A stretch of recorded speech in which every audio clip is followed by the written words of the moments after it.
So Klaus is a 2019 animated film and is streaming on Netflix currently. This one was nominated for Best Animated Feature, if I'm not mistaken, for the 2019 Academy Awards, and also won a lot of animated feature awards for other award ceremonies since it was released. Now, this is a Spanish production, but it is an English language film, and it's really, really well done. J.K. Simmons voices the voice of Klaus, which they call him in the film, and this is basically an origin story of Santa Claus, and very unique. It's something that I haven't seen done before in this kind of realm, in the uh, what made Santa Claus become who he is. And they throw a lot of unique ideas and new things into,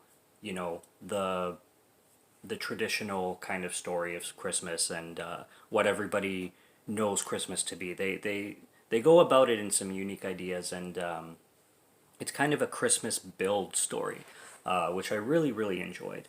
So right at the beginning, you get this guy named Jesper, and he's the son of this postmaster general living in this fictional world kind of thing. And the postmaster general is basically the head honcho of like the post industry kind of thing, like mailing letters and stuff. And this also takes place like thousands of years ago, centuries ago. So it doesn't really feel like a period piece, but you can tell the elements are there. It still feels modern, even the music is modern and everything, but they give the elements of this not taking place in modern day and kind of being like, because there's like lanterns and there's carriages and like horse driven carriages, stuff like that that show that this is taking place in a different time, but also in a different dimension kind of thing, different reality. This young kid named Jesper is put into male training, and he basically fails the entire thing. Can't he's also spoiled. He doesn't take life seriously, doesn't take his job seriously. So what his father does is sends him off to this island to prove himself, and to prove himself, sorry, he has to deliver 6,000 letters to kids around this island. This island is like really small and really isolated from everything else. And if he does this, if he succeeds and delivers 6,000 letters, he can come back home. So this is like his test of his, taking life seriously and growing up kind of thing. So he's sent to this island, and this island is run by this. There's this clan on this island, and they're separated. They're very bitter with each other. You've got the Cromzens and you got the Ellenbows, if I'm not pronouncing those wrong, and they basically hate each other. They're separated. They don't communicate because of centuries or years of hating each other and always being at each other's throats. So these people are like they're sectored. Like even the kids can't play with each other, and it's just a really depressing island. The economy is non-existent essentially. There's no education on this island. This teacher who always wanted to grow up to be a teacher is now a fishmonger, and she's selling fish on the island because that's basically the only kind of like economy that exists really. Uh, so everything is just grim and dark and depressing. There are some. They treat the dark elements of this film well because they don't overload it. It's still a feel-good Christmas film, and it's got a great message in it, in my opinion. And the animation is absolutely beautiful. You can tell automatically, like 10 minutes into this film, why this was nominated for awards. Voice acting, obviously, really good as well. But kudos to the animation, because the animation is fantastic. It has that classic Disney movie feel with the way everything is drawn out, but still feeling new and relevant to the times. It's not like, it doesn't feel like an Aladdin movie or The Lion King. It's still like it's just really well designed and really really well written animation kind of thing. Okay, so yeah, the island is depressing, and this kid, he starts to get his confidence and his drive to do these letters because, but he's so focused on meeting this criteria because he wants to get off the island. So he's really doing it for selfish reasons. But as the film goes on, he meets this guy, this woodsman, and the woodsman's name is Klaus, And Klaus, he's good at designing toys and he's good at building things, but he kind of gave up just like the rest of the island, just like the teacher, for example. And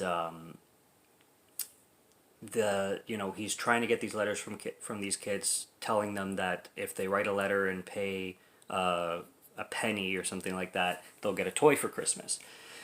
And he's going around trying to not convince but inspire these kids to write these letters and promising them a toy if they write the letters, because all he's focused on is the letters so he can get back home. But he meets Klaus and he meets this teacher, and he starts to kind of work with them, and with working with them they also start to discover the old passions that they've given up a long time ago in themselves, whereas some kids don't know how to write because there's no education. So he suggests that the teacher stop this fishmongering and start teaching these kids and giving them some kind of value that they can take forward in life. And he inspires Klaus and all that.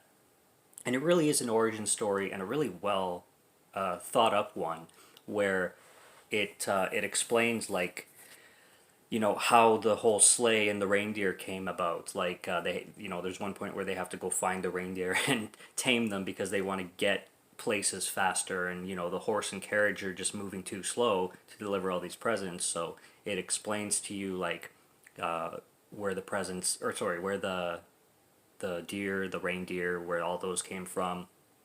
Eventually, instead of the kids trading a letter for the presents, they come up with a brilliant idea where they will actually come down the chimney and leave a present under the tree on Christmas Day. So it gives you that origin story.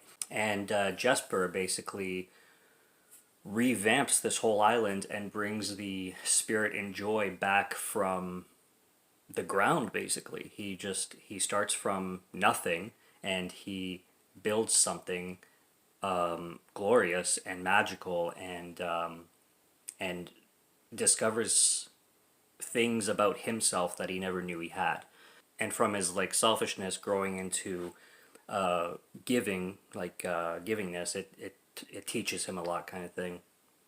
And then I don't want to spoil the ending too much when it comes to how Santa came to be, but it's really touching, and it's really it's nice. It's a nice story. It's well paced, looks beautiful, and really well animated, like I said, and really is a story of basically creating something from nothing, and that hope is never hopeless, pretty much, which is a good message for a lot of things that happen throughout the years and changes and stuff like that. It's a good message to have, that hope is always there, especially this time of year and this kind of season, to not give up on things, kind of thing. So it's a great film. I gave it 4.5 out of 5 stars. I still have to say the Polar Express for an animated Christmas film is my absolute favorite, and I probably will have to be talking about that one in full this holiday season. But overall, I think this is a phenomenal movie, and really great animated feature, and awesome production. So I give this one a huge, huge thumbs up, and definitely recommend checking it out on Netflix. That it's streaming now in Canada for sure, and I'm guessing the United States as well. But yeah, that's a definite yes for me. So subscribe to Morgan Film Fan if you like to listen to my voice, or if you like my film reviews. Check out the ones on the channel. There's lots more coming, so until next time, I will be back. Have a great night, and cheers.